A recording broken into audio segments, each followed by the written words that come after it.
బీహార్ ఎన్నికల వేళ కాంగ్రెస్ నేత రాహుల్ గాంధీ మరోసారి బీజేపీ ఎలక్షన్ కమిషన్పై విరుచుకుపడ్డారు. హైడ్రోజన్ బాంబ్ పేరుతో రాహుల్ మీడియా సమావేశం నిర్వహించారు. హర్యానా ఎన్నికల్లో అక్రమాలకు సంబంధించిన వివరాలను ప్రదర్శించారు. ఓట్ల దొంగలను ఈసీ కాపాడుతూ ప్రజాస్వామ్యాన్ని ధ్వంసం చేస్తోందని ఆరోపించారు.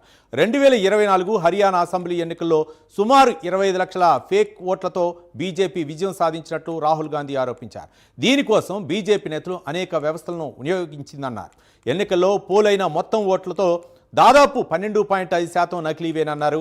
హర్యానా ఎన్నికల్లో బ్రెజిల్కు చెందిన ఓ మోడల్కు 22 ఓట్లు ఉన్నాయని తెలిపారు.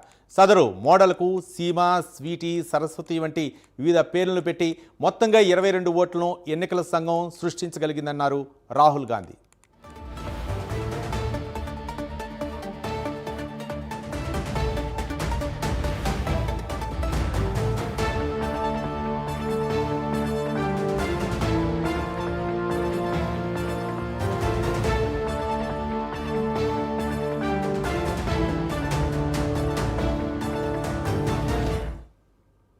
హర్యానాలో 5 లక్షలకు పైగా నకిలీ ఓట్లు ఉన్నాయన్నారు. ప్రతి 8 ఓట్లో ఒకటి నకిలీదన్నారు. ఫేక్ ఫోటోలతో 1 లక్షకు పైగా ఓట్లున్నాయని, ఒకే ఫోటోతో 2 బూతుల్లో 223 ఓట్లున్నాయని రాహుల్ తెలిపారు. తప్పుడు చిరునామాలతో 93,000కు పైగా ఓట్లు ఉన్నాయని గుర్తించారు. ఒకే మహిళ ఒకే ఫోటోతో వేర్వేరు పోలింగ్ బూతుల్లో 100 ఓట్లు వేసిందన్నారు. ఎన్నికల సమయంలో కొందరు వ్యక్తుల ఓట్లను కావాలనే జోడిస్తున్నారన్నారు. అందువల్ల హర్యానా ఎన్నికల్లో కాంగ్రెస్ గెలుస్తుందని అన్ని ఎగ్జిట్ పోల్స్ చెప్పినప్పటికీ తాము ఓడిపోయామన్నారు రాహుల్ గాంధీ. బూత్ లెవెల్ నుంచే అక్రమాలు జరిగాయని, అన్ని అక్రమాలు జరుగుతుంటే ఎన్నికల సమయంలో ఎలక్షన్ కమిషన్ ఏం చేసిందని కాంగ్రెస్ నేత ప్రశ్నించారు.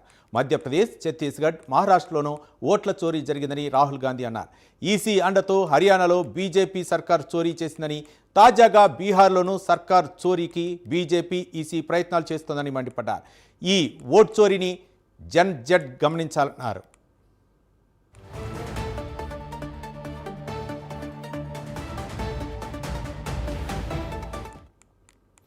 రాహుల్ గాంధీ వ్యాఖ్యలపై కేంద్ర మంత్రి కిరణ్ రిజిజు స్పందించారు.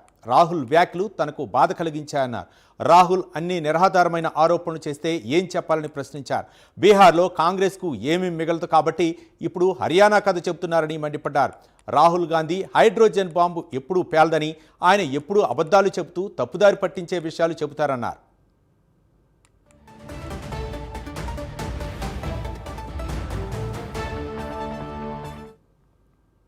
మరోవైపు ఓట్ల చోరీ అంశంపై హైడ్రోజన్ బాంబ్ పేరిట కాంగ్రెస్ అగ్రనాయకుడు రాహుల్ గాంధీ విమర్శలు గుప్పించగా కేంద్ర ఎన్నికల సంఘం ప్రతిస్పందించింది.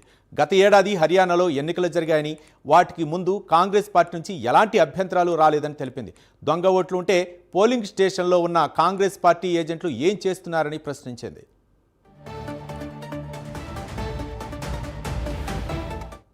How old is she? Which state does she come from? What's her name? Can anyone try? Where is she from?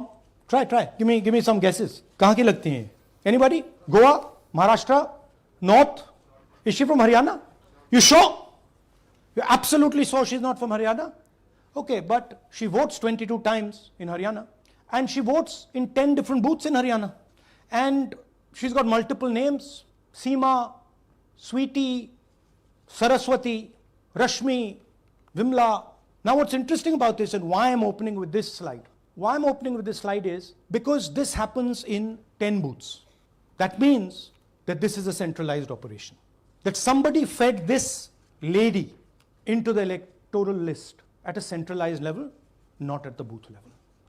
Just like Anand and just like Mahadevapura. So last guesses, I'm going to give a prize if anybody can guess this. Anybody? She's from Brazil. She's a Brazilian model.